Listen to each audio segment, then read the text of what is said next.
જામકંડોરણા મામલતદાર કચેરી સામે ધરણા.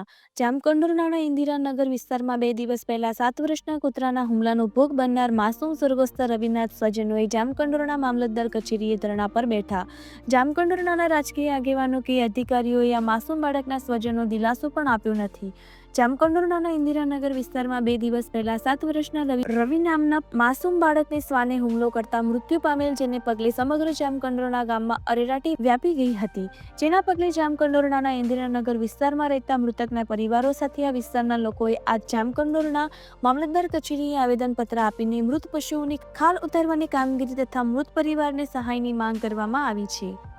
આ અંગેની મળતી માહિતી મુજબ જામકંડોરણાના ઇન્દિરાનગર વિસ્તારની નજીક મૃત પશુની ખાલ ઉતારવાની કામગીરી થતી હોય. આ જગ્યા પર સ્વચ્છતાનો બિલકુલ અભાવ હોય, જેથી મરેલા પશુના હાડકાં, ચામડા અને માંસ કાયમી ધોરણે પડ્યું હોય, જેથી આ વિસ્તારના લોકોને કાયમી માટે વાતાવરણ તીવ્ર વાસ અને દુર્ગંધમય વચ્ચે રહેલા મજબૂર બન્યા છે. જામકંડોરણાની ગ્રામ પંચાયત કચેરી, મામલતદાર કચેરી અને રાજકોટ કલેક્ટર કચેરી સુધી અવારનવાર રજૂઆતો કરવામાં આવી હતી કે આ વિસ્તારથી દૂર મૃત પશુઓની ખાલ ઉતારવાની કામગીરી કરવામાં આવે, પરંતુ જામકંડોરણાના તંત્રના બહેરા કાને રજૂઆત અથડાય ને પાછી ફરે, પરંતુ કામગીરી હાથ ધરવામાં આવે નહીં.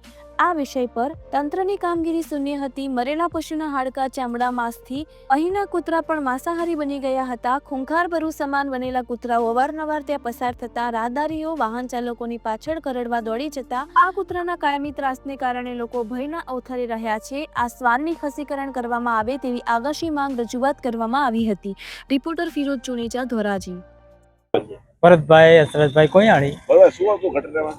ઘટનામાં જે ઢોર આપણે ગામને નજીક નાખે છે ને, જે મરી ગયેલા પશુ, એટલે એને યોગ્ય વળતર, છોકરો જે નાનો છોકરો ની આજુબાજુ રમતા હોય એને કૂતરા મરી ગયો હોય બટકા ભરીને, એટલે એને યોગ્ય વળતર મળવું જોઈએ.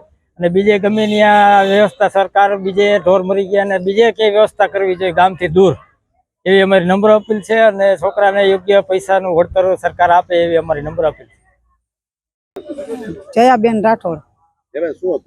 શું હતું સાહેબ, કાલે અમારા એક છોકરો હતો, 3 છોકરા હતા, એમાં એક છોકરો, 2 છોકરા ભાગી છૂટ્યા ને એક છોકરો જલાઈ ગયો, એક છોકરો હમુરો મરી ગયો. ગરીબ માણસ છે સાહેબ.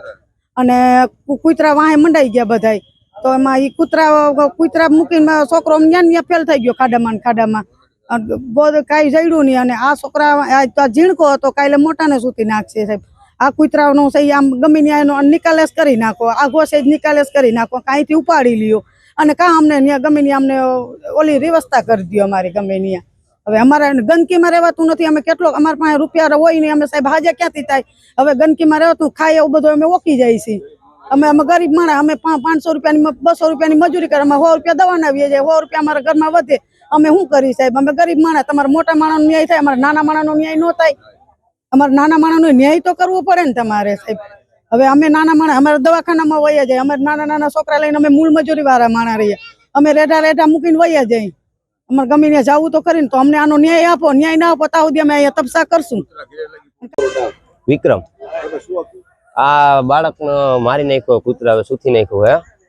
અમારે ગાયુંનું આ જોઈ, અમારે મરેલ ગાયું નાખે છે, એ ગાયું હટાવી લઈએ તો અમે હખેથી રહી હંગે. અમે હાંજે કામેથી આવી તો હખે નથી ખાઈ હંગતા કે કાંઈ નહીં. કૂતરા બહુ ત્રાસ આપે છે. અમારા માલ ઢોર, છોકરા, મોટા બાળકો માથે કૂતરા ઝાલી લે એવા કૂતરાઓનો ત્રાસ છે. ઘટના અમારે 3 બાળકની સંડાસ કરતા હતા, એમાં એક બાળકને સૂથી નાખ્યો, હાવ મારી નાખ્યો, હાવ સૂથી. માંગણી અમારે આ ગાયુંને હટાવી લઈએ, અમને એ ન્યાય જોઈએ. અમારે હાવ ઘર પડખે ગાયું નાખે નથી, અમે ખાઈ હંગતા કે નથી અમે હરખાએ રહી હંગતા. ગરીબ માણસો એ અમારે કાયમી કામે જાય, છોકરા તો અમારે કાયમી ઘરે જ હોય. હવે આવડા છોકરા અમારે કેમ રેઢા રાખીને જવું?